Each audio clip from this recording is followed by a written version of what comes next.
Hello, what's up, everybody? I'm Jeremy. This is Be Terrible Movies. Thanks for stopping by for my review of Bone Tomahawk, written and directed by Craig Zoller. Craig Zoller, excuse me.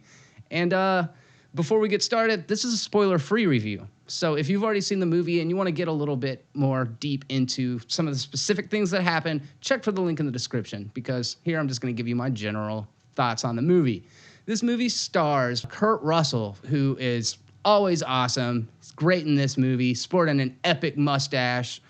Patrick Wilson, Matthew Fox, Richard Jenkins, who's one of my personal favorite character actors, as well as David Arquette and Sid Haig. Sid Haig you probably would recognize from Rob Zombie's movies. He's the clown face guy. Can't remember what his name is in that. But Bone Tomahawk is a genre mashup. I mean, at its core, it's really hard to define or to put this movie into a category, because while it looks and plays out like a Western movie, there are some very strong horror movie overtones throughout it, especially in the final stretch. Basically, it's a simple story. Two looters have just now murdered a caravan of people on a trail, and they are taking their possessions. They're robbing them, and as they try to escape, David Arquette's character kicks over a couple of stones at an Indian burial ground. Now, if you've seen movies, you know, don't fuck with Indian burial grounds. Bad things will happen if you do. His accomplice, Sid Haig, is murdered by some unknown assailants. You kind of see these figures off in the distance. David Arquette makes an escape to this small town, like really small, ghost town, you know. Everybody kind of left after whatever resources that they had were used up. So there's only a couple people left in this little, it's like a village, I guess, kind of. Kurt Russell's the sheriff there. He's got a couple of deputies. One of them's Richard Jenkins. The other's a younger guy, maybe Sean Young, because young, I don't know. David Arquette shows up in this town looking ruffled, looking like he's been through something. And the townsfolk think he looks suspicious, so they contact the sheriff. Kurt Russell comes and confronts this guy, and as David Arquette tries to get away, Kurt Russell's character shoots him in the leg. And this action is kind of what sets all of the events into motion. Like, I'm not going to give away too much of the plot points, but suffice it to say, the same people responsible for killing Sid Haig at the beginning come for him.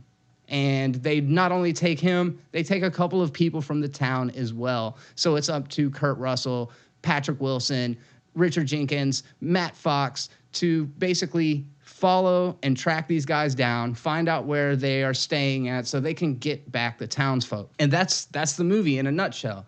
It's a really well shot, well acted, and well written movie. It's a character study, and it's got a kind of long runtime. I can imagine some people finding the pacing to be problematic, like they wish that the movie was faster, but I think that the patience and the character development that happens in these long, slow stretches is really essential to bringing you into the era, bringing you into the time period, and bringing you into the minds of these characters, which is essential, especially when all of the bloodletting happens at the end. You're actually invested in these people as more than just kind of ciphers, you know? Kurt Russell, as always, phenomenal in this movie. It was so great to see him back on a horse.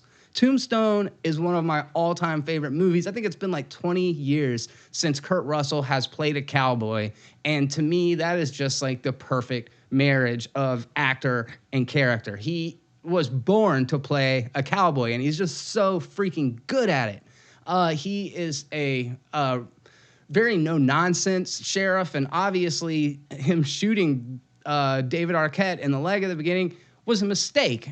This movie is kind of like the Coen brothers in that way, in that a lot of what drives the story forward is mishaps, problems, stupid behavior between these characters that causes them a lot more grief than they may have had otherwise. So it's a lot like a Coen brothers film in that way. And then it's also got like elements of like Hostel, some Eli Roth, or The Hills Have Eyes, the Wes Craven movie. So, like I said, interesting mashup.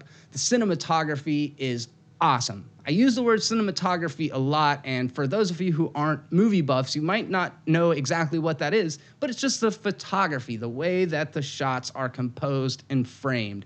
And this movie is awesome. The landscapes and everything and the sparse environments really let you kind of feel what it would be like to be around in this time period.